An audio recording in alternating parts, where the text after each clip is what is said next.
Mon fils m'a dit qu'il ne voulait pas que j'assiste à son mariage parce que la famille de sa fiancée pensait que je n'étais pas assez riche, alors je me suis vengée en annulant son lieu de mariage.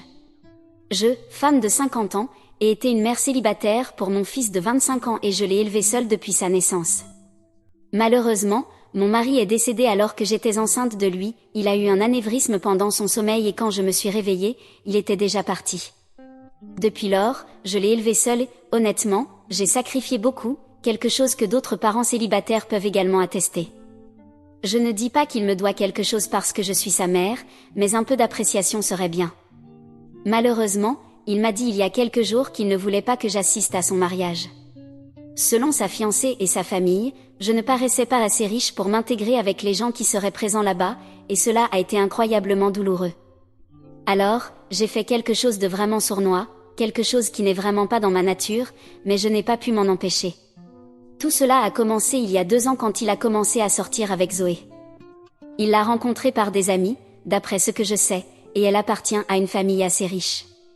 Ses parents possèdent l'une des principales agences immobilières de l'État et ils sont pratiquement couverts d'argent. Elle en a aussi l'apparence, toujours habillée de marques de luxe de la tête aux pieds et elle possède 3 voitures. En comparaison, je ressemble évidemment à une paysanne, car je ne suis qu'une professeure d'économie à l'université. Je gagne une somme décente d'argent, et cela a été suffisant pour moi et mon fils depuis que je peux payer toutes les factures et le loyer, et l'élever seul pendant les 25 dernières années au moins.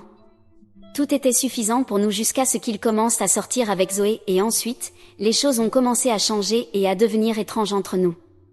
Juste pour que ce soit clair, je n'ai jamais eu de problème avec sa relation avec Zoé ou avec elle en tant que personne jusqu'à récemment, bien que, après la première fois que nous nous sommes rencontrés, mon fils m'ait appelé plus tard pour me dire que je devais commencer à changer certaines choses dans ma maison pour qu'elles paraissent mieux. Il a dit que le fait que la plupart des meubles de ma maison semblaient très vieux était assez embarrassant pour lui, car il avait été dans le manoir des parents de Zoé et c'était incroyable à quel point tout était beau et brillant. Alors, il voulait que je fasse au moins un effort pour rendre ma maison plus belle. Nous nous sommes disputés après cette première rencontre parce que je ne pensais pas qu'il y avait quelque chose de mal avec l'apparence de ma maison et le fait que certaines choses étaient vraiment vieilles signifiait juste qu'elle avait du caractère. Je ne voulais pas un style de vie brillant et glamour comme celui de Zoé ou de ses parents parce que je savais que je ne pouvais pas me le permettre et je voulais vivre selon mes moyens. J'étais parfaitement heureuse de la façon dont ma vie était et je n'avais pas de plainte, alors il n'avait aucune raison de se plaindre non plus parce que certaines des choses qu'il voulait que je remplace, comme certains meubles et autres choses, avaient en fait été choisies par mon défunt mari et je les appréciais vraiment. Alors, nous nous sommes disputés à ce moment-là et je lui ai dit que s'il était tellement embarrassé par moi, peut-être qu'il n'aurait pas dû me présenter à sa riche petite amie en premier lieu.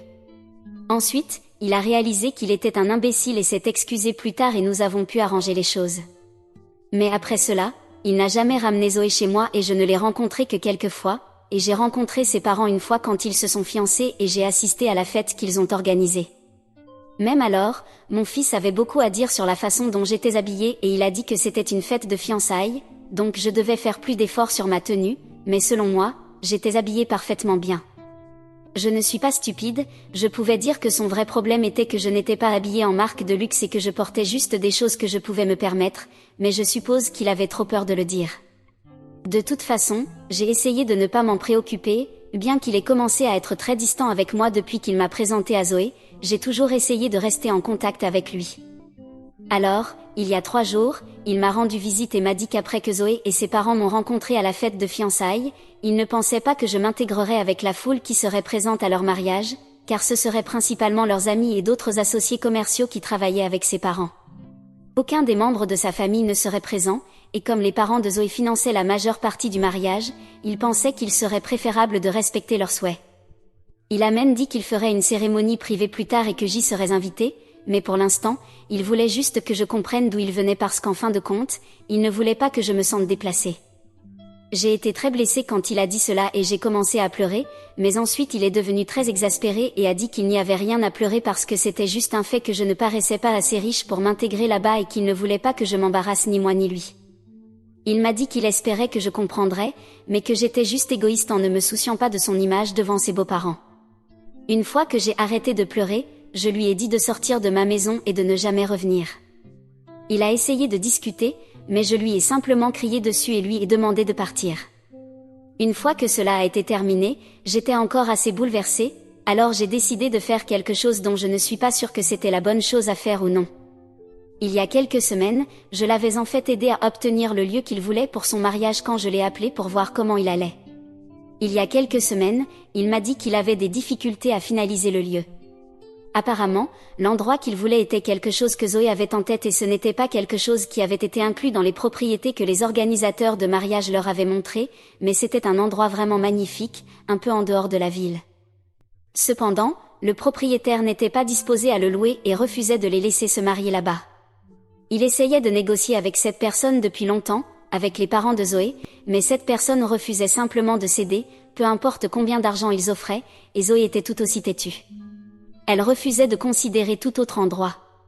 Maintenant, il ne restait que quelques semaines avant le mariage et ils avaient déjà envoyé des invitations avec cette adresse imprimée dessus à l'insistance de Zoé, mais ils n'avaient toujours pas réussi à finaliser l'endroit et essayaient toujours de négocier avec le propriétaire. Quand il m'a dit le nom du propriétaire, j'ai réalisé que je connaissais cette personne, j'ai réalisé que nous étions allés à l'université ensemble et j'ai immédiatement pensé que je pourrais peut-être l'aider. Mais je voulais que ce soit une surprise, alors je lui ai simplement dit que j'étais désolée et que j'espérais que les choses allaient s'arranger pour lui d'une manière ou d'une autre. Mais ensuite, j'ai décidé de contacter cette personne et, après avoir parlé avec elle pendant quelques jours, j'ai découvert que la raison pour laquelle elle n'était pas disposée à louer sa propriété pour des événements était parce que lui et sa femme étaient inquiets que, s'ils permettaient des événements là-bas, les personnes organisant les événements détruisent l'endroit, quelque chose qui était arrivé quelques fois avant, et ils ne voulaient pas que cela se reproduise. Ils voulaient préserver la beauté naturelle de leur propriété. Mais je lui ai dit que nous parlions de mon fils, et comme il me connaissait personnellement, je pouvais garantir que rien de tout cela ne se produirait. De plus, les parents de Zoé étaient les propriétaires de la principale agence immobilière, donc ils n'avaient pas à s'inquiéter que l'endroit soit détruit ou non. Cela m'a pris un certain temps, mais après quelques jours, j'ai finalement réussi à le convaincre et il a accepté de parler à mon fils. J'ai également pu le convaincre de ne pas mentionner mon nom parce que je voulais leur en parler après le mariage et me surprendre. Une fois que j'ai réussi à le convaincre, il a accepté et mon fils était vraiment heureux. Il n'avait aucune idée que j'étais derrière tout cela, et je suppose que c'est pourquoi il était si confiant quand il m'a dit qu'il ne me voulait pas à son mariage. De toute façon, après qu'il m'a rendu visite, j'étais très blessée et j'ai décidé d'appeler le propriétaire de l'endroit et de lui expliquer ce qui venait de se passer. Je n'avais pas l'intention de trop partager, mais j'étais tellement bouleversée que j'ai fini par tout lui raconter et il a littéralement dû me consoler, bien que nous ne soyons pas particulièrement proches.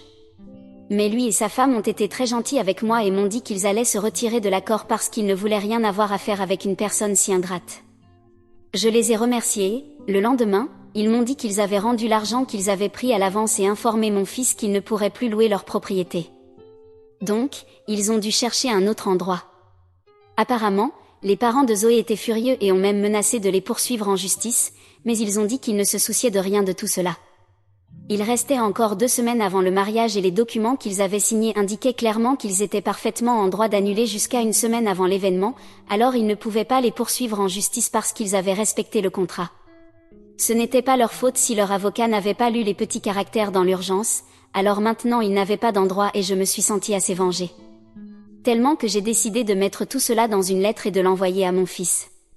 C'était un mouvement mesquin, je sais, mais il m'avait beaucoup blessée au cours des derniers mois et je ne pouvais tout simplement plus tolérer cela.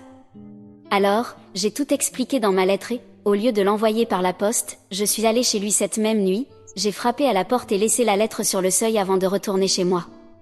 Pour m'assurer qu'il ne puisse pas me contacter après cela, j'ai décidé de le bloquer dès que je suis entrée dans la voiture. Plus tard cette nuit-là, il m'a rendu visite de nouveau, mais cette fois, il semblait beaucoup plus désolé. Il m'a dit qu'il était venu dès qu'il avait fini de lire la lettre et qu'il était là pour s'excuser parce qu'il n'avait aucune idée que j'avais obtenu l'endroit pour lui. Il pleurait littéralement et disait qu'il était vraiment désolé pour la façon dont il m'avait traité, qu'il n'avait aucune idée que cela me ferait autant de mal, mais maintenant il avait parlé à Zoé et elle était aussi assez bouleversée, donc il avait besoin que je parle au propriétaire et que j'arrange la situation pour lui parce qu'il ne restait que 2 semaines avant le mariage et que toutes les invitations avec l'adresse de l'endroit avaient déjà été envoyées, donc ils avaient vraiment besoin de mon aide à ce moment-là.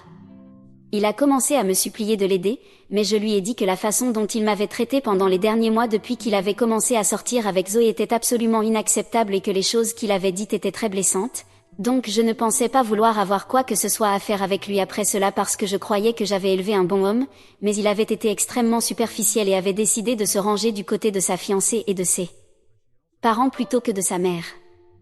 Je lui ai dit que depuis qu'il était enfant, j'avais beaucoup sacrifié pour lui et qu'en échange, je m'attendais seulement à ce qu'il soit un peu reconnaissant envers moi, mais il avait clairement montré qu'il avait honte et qu'il était embarrassé par moi et qu'il ne voulait pas me revendiquer comme sa famille juste parce que sa fiancée et ses parents n'étaient pas d'accord et étaient embarrassés par moi. Il a dit qu'il allait tout reprendre, parler à Zoé et à ses parents et les faire s'excuser auprès de moi aussi, mais pour l'instant, il voulait juste que je parle au propriétaire et que j'arrange la situation pour qu'il puisse se marier à l'endroit déjà choisi. Je lui ai dit que j'avais déjà parlé au propriétaire et que je n'allais pas continuer à les déranger encore et encore, donc maintenant ils devaient trouver un moyen de régler cela par eux-mêmes parce que je ne pourrais pas les aider de quelque manière que ce soit. Ensuite, il a commencé à se mettre en colère et m'a dit que j'étais vraiment irrationnelle à ce moment-là, alors je lui ai dit qu'il devait partir parce que je ne pouvais pas l'aider. Je me sentais assez têtue à ce moment-là, mais il semblait simplement abandonner et m'a dit que j'étais libre de faire ce que je voulais, mais que si je ne l'aidais pas cette fois, je le perdrais pour toujours parce qu'il n'avait jamais pensé à moi comme à une personne vindicative, mais clairement, j'étais extrêmement égoïste et il en avait assez d'avoir à équilibrer ces deux choses parce que c'était trop de pression pour lui. Il m'a dit qu'il ne pouvait pas continuer avec son acte d'équilibre, mais au moins Zoé serait compréhensive. Il a affirmé qu'il était épuisé et qu'il en avait fini avec cela. Ensuite, il est parti et depuis lors, je suis inquiète de savoir si j'ai fait le bon choix ou non. Suis-je la méchante de refuser d'aider mon fils à récupérer son lieu de mariage? Mise à jour 1. Bonjour, cela fait une semaine depuis la dernière fois que j'ai parlé à mon fils et je n'ai toujours pas contacté le propriétaire du lieu pour arranger quoi que ce soit. J'ai été assez partagée sur ce que je devais faire, mais maintenant les choses sont claires pour moi. Je n'étais qu'une sentimentale stupide, mais j'ai bien réfléchi et mon fils est assez grand pour gérer cela tout seul. De plus, je ne pense vraiment pas que je pourrais convaincre le propriétaire de changer d'avis après ce que je lui ai dit parce qu'il semblait assez ferme dans sa décision. J'ai parlé avec un tas de mes amis et parents et j'ai expliqué toute la situation, car de nombreux membres de la famille étaient également assez surpris qu'il se marie, mais n'avaient pas reçu d'invitation. Alors, je leur ai raconté la véritable raison pour laquelle il ne nous invitait pas. Il avait honte de sa famille et ne pensait pas que nous nous intégrerions avec la foule que sa fiancée et ses parents avaient invitée.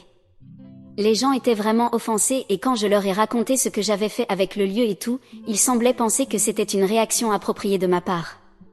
De plus, mon fils n'a même pas pris la peine de me parler depuis la dernière fois qu'il est parti et nous n'avons pas exactement terminé la discussion en bons termes.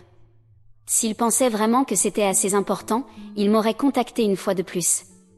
Il ne reste que quelques jours avant le mariage et je ne sais pas ce qu'ils vont faire puisque l'adresse du lieu est déjà imprimée sur les invitations, mais je sais que ce n'est vraiment pas mon problème. S'il ne veut pas m'inviter à son mariage et considérer sa famille, cela signifie aussi que j'ai été dégagée de mes responsabilités en tant que mère.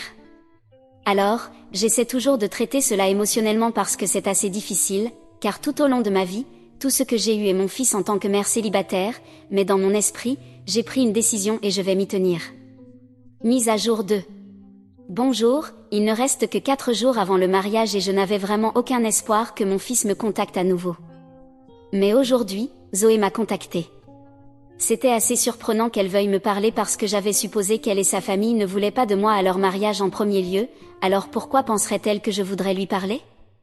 Mais quand elle a appelé, j'ai eu un pressentiment et j'ai répondu à l'appel. J'étais assez froide avec elle, mais de l'autre côté de la ligne, je pouvais l'entendre essayer de ne pas pleurer en me parlant et me disant qu'elle savait que j'avais eu une grosse dispute avec mon fils, mais qu'elle avait juste besoin d'une chance pour me parler et me convaincre de réparer les choses. Elle a dit des choses très étranges, comme qu'elle savait que je ne l'aimais pas beaucoup et que nous n'avions pas commencé du bon pied, mais qu'elle me respectait et m'admirait vraiment et l'avait toujours fait. Alors maintenant, elle voulait que je parle avec le propriétaire du lieu et que j'essaie de réparer cette situation, même si elle savait que j'étais en dispute avec son fiancé en ce moment. Elle a dit que mon fils apparemment lui avait interdit de me parler de quoi que ce soit, mais qu'elle voulait vraiment que je sache qu'elle était très déçue quand elle a découvert que je ne serais pas présente au mariage. C'était vraiment étrange et je lui ai répondu brusquement que je savais qu'elle n'avait pas besoin de faire semblant avec moi parce que je savais qu'elle était celle qui avait dit à mon fils qu'elle et sa famille ne pensaient pas que je m'intégrerais au mariage, c'est pourquoi il ne m'avait pas invité et que mon fils s'était retourné contre moi à cause d'eux. Il y a eu un silence de l'autre côté pendant quelques minutes et puis elle a dit que ni elle ni ses parents n'avaient dit une telle chose et qu'il devait y avoir un malentendu. Après cela, nous étions toutes les deux vraiment confuses et j'ai insisté sur le fait que c'était exactement ce que mon fils m'avait dit. Elle, d'autre part, a dit qu'elle n'avait jamais dit une telle chose et, en fait, mon fils lui avait dit que j'étais celle qui avait refusé de venir parce que apparemment je ne l'aimais pas et je n'approuvais pas sa famille parce que je pensais qu'ils étaient trop arrogants et snobs. Une fois que nous avons échangé nos histoires, nous avons réalisé que mon fils nous avait menti à toutes les deux parce qu'il avait probablement honte et qu'il jetait Zoé et sa famille sous le bus juste pour ne pas avoir à m'inviter au mariage et montrer à tout le monde au mariage qu'il ne faisait pas exactement partie de leur monde. J'ai réalisé ce qui se passait, ma tête a littéralement commencé à tourner, alors j'ai dit à Zoé que je la rappellerai plus tard pour discuter de cela en détail, mais pour l'instant j'avais juste besoin d'une pause. Après environ une demi-heure, une fois que j'ai réussi à traiter cela, je l'ai rappelé et nous avons discuté davantage de cela. Je lui ai tout raconté depuis le début, comment mon fils avait toujours fait en sorte qu'elle et sa famille aient un problème avec moi, mais elle a affirmé qu'elle n'avait jamais dit ces choses et que ses parents n'avaient rien dit non plus de ce que mon fils m'avait dit. Elle a dit que mon fils avait toujours fait en sorte que je n'approuve pas sa famille, c'est pourquoi elle avait gardé ses distances avec moi. Même lorsqu'il a décidé de ne pas m'inviter au mariage, il m'avait dit quelque chose de différent, comme vous le savez tous, mais il avait dit à Zoé que j'étais celle qui n'était pas intéressée à venir parce que je ne l'approuvais pas et lui avait dit qu'il allait couper les ponts avec moi. Alors elle devait respecter cela aussi et c'est pourquoi elle n'avait jamais pris la peine de me parler de cela jusqu'à maintenant. J'ai été incroyablement blessée en apprenant que ces choses se passaient à cause de mon fils et non de son partenaire, parce que du moins quand je croyais que Zoé et sa famille étaient derrière tout cela, je pouvais pardonner à mon fils, même si c'était juste un peu, parce que je savais qu'il était sous l'influence de quelqu'un d'autre. Mais maintenant, sachant qu'il faisait tout cela de son propre chef, il n'y a plus de pardon pour lui dans mon cœur. Après avoir parlé avec Zoé, nous étions toutes les deux vraiment déçues et elle m'a dit qu'elle n'avait plus rien à lui dire. Après nous être excusés mutuellement pour les malentendus, nous avons raccroché. Cela fait quelques heures depuis et je suis assise à un endroit sans savoir quoi faire. Je suis assez sûre que, après avoir découvert tout cela, Zoé va annuler son mariage, et tant mieux pour elle, elle mérite vraiment mieux et moi aussi. Mais malheureusement, je ne peux pas trouver un meilleur fils pour moi. C'est tout ce que j'ai et chaque fois que je pense à tout ce que j'ai fait pour lui et à ce qu'il a fait pour moi, mon cœur ne fait que souffrir de plus en plus. Je suis assez sûre qu'il va me contacter après cela, car il va se rendre compte que Zoé et moi avons parlé de tout cela et que nous connaissons tous les deux la vérité maintenant. N'ayant nulle part où aller, je suis sûre qu'il reviendra à la maison, mais avec ce qu'il a fait, je pense qu'il a perdu le droit d'appeler ma maison son foyer et moi sa mère. Mise à jour 3. Bonjour, alors après la publication d'hier, je suis en deuil de la perte de mon fils. Il est vivant, mais je sais que je l'ai perdu, même s'il revient, je ne le reprendrai pas, du moins pas tant que je n'aurai pas réussi à gérer cela émotionnellement par moi-même. Mais j'avais prédit que, sans nulle part où aller, il reviendrait à la maison et c'est exactement ce qui s'est passé aujourd'hui. J'imaginais qu'une fois qu'elle découvrirait la vérité, Zoé aborderait le problème avec lui et c'est ce qui s'est passé. Il y a quelques heures, vers la fin de l'après-midi, quelqu'un a commencé à sonner à ma porte frénétiquement et quand j'ai vu qui c'était, j'ai décidé de ne pas ouvrir la porte, car c'était évidemment mon fils. Je lui ai parlé à travers l'interphone et lui ai dit de partir parce qu'après tout ce qu'il avait fait, cette maison n'avait plus de place pour lui. Je pouvais voir qu'il avait un tas de sacs derrière lui et qu'il avait l'air épuisé, son visage était tacheté comme quand il pleurait, mais je n'ai pas laissé cela affaiblir ma résolution et je l'ai simplement ignoré. Quand il m'a dit qu'il était là pour s'excuser auprès de moi et réparer ses erreurs, je pouvais entendre le désespoir dans sa voix et c'était assez difficile pour moi de ne pas répondre à cela, mais je l'ai simplement ignoré. Je pouvais l'entendre dire que Zoé l'avait expulsé après la dispute qu'ils avaient eue et qu'il savait que nous étions tous les deux au courant de tout maintenant. Il continuait de parler de la difficulté qu'il avait eue à s'adapter au monde de Zoé. Dans le processus, il avait commencé à agir comme quelqu'un qu'il n'était pas et il était vraiment désolé de m'avoir embarrassé, ainsi que sa famille et ses racines. Mais tout était vraiment nouveau pour lui au début. Après un certain temps, il s'était habitué à faire semblant et s'était tellement engrossé dans l'acte qu'il avait oublié que je ne faisais pas partie de cet acte et que cela me faisait du mal. Il a dit qu'il savait qu'il avait été égoïste et qu'il ne méritait probablement pas notre pardon, mais qu'il voulait juste une chance de ma part, puisque j'étais sa mère et que je serais plus indulgente que sa partenaire. À ce moment-là, je lui ai dit que j'aurais peut-être été plus indulgente s'il avait vraiment été désolé, mais maintenant il l'était juste parce qu'il avait été découvert dans tous ses mensonges. Il était désolé parce qu'il avait besoin d'un endroit où rester et qu'il ne voulait pas dépenser d'argent en vivant dans un hôtel ou en cherchant un endroit à lui, mais il n'était pas désolé pour ce qui s'était passé parce que, s'il l'était, il n'essaierait pas de justifier ce qu'il avait fait, il serait simplement désolé, reconnaîtrait ses erreurs et laisserait tomber. Mais il avait mentionné combien c'était difficile pour lui au moins 5 fois depuis qu'il était apparu, alors je ne croyais pas qu'il était vraiment désolé. Je lui ai dit que peut-être je le pardonnerais éventuellement, je ne suis pas encore sûre de cela, mais pour l'instant, je voulais qu'il me laisse tranquille. Ensuite, il a commencé à négocier avec moi, disant qu'il serait prêt à payer un loyer pour rester avec moi, mais qu'il voulait juste revenir ici et réparer les choses avec moi. Il a même dit qu'il le disait vraiment parce que, s'il le voulait, il pourrait vivre chez ses amis, mais je savais qu'il bluffait parce que, d'après ce que Zoé m'avait dit, il n'avait même pas pris la peine d'inviter beaucoup de ses amis au mariage, alors il ne parlait probablement même pas avec lui maintenant et c'est pourquoi il était si désespéré de vivre avec moi. De toute façon, après un certain temps de dispute avec lui, il m'a crié dessus et a dit que j'étais aussi sans cœur qu'avant et est parti. Je sais qu'il ne va pas être sans abri, il a suffisamment de ressources et de moyens pour trouver une façon de vivre par lui-même pendant quelques semaines et, après cela, il peut simplement trouver un appartement pour lui-même. Mon travail en tant que mère est terminé, je devais juste l'élever pour qu'il soit une bonne personne et, pendant un certain temps, il a été une bonne personne, mais maintenant ce n'est plus mon problème. Mise à jour 4. Bonjour, cela fait 2 semaines depuis ma dernière mise à jour et le jour où mon fils était censé se marier. Tout ce qui s'est passé, c'est que Zoé a publié un post disant qu'elle et mon fils s'étaient séparés et qu'elle voulait que tout le monde respecte sa vie privée en ce moment difficile. Un tas de gens m'ont envoyé ce post et je me suis sentie un peu mal, mais pas assez pour contacter mon fils et le consoler. Après ce dernier jour où il est apparu chez moi et que j'ai refusé de le laisser entrer, il ne s'est pas donné la peine de me contacter à nouveau, alors je suppose que j'avais raison dans ce que j'avais dit. Il était juste désolé à l'époque parce qu'il avait été découvert et savait que personne d'autre, à part moi, ne penserait même à lui parler à nouveau, mais j'avais décidé de lui tourner le dos, depuis, il n'avait pas essayé de s'excuser, alors je suppose qu'il est bien avec rester sans contact, tout comme moi. J'ai vécu seule pendant les dernières années de toute façon, alors quelle différence cela fait-il d'être complètement seule? Et ce n'est même pas comme si j'étais seule, j'ai mes amis, j'ai ma famille et j'ai ma vie. Mon fils ne fera tout simplement plus partie de cela. C'est tout. Peut-être que je trouverai en moi la capacité de lui pardonner un jour, mais ce ne sera pas bientôt et je suis d'accord avec cela.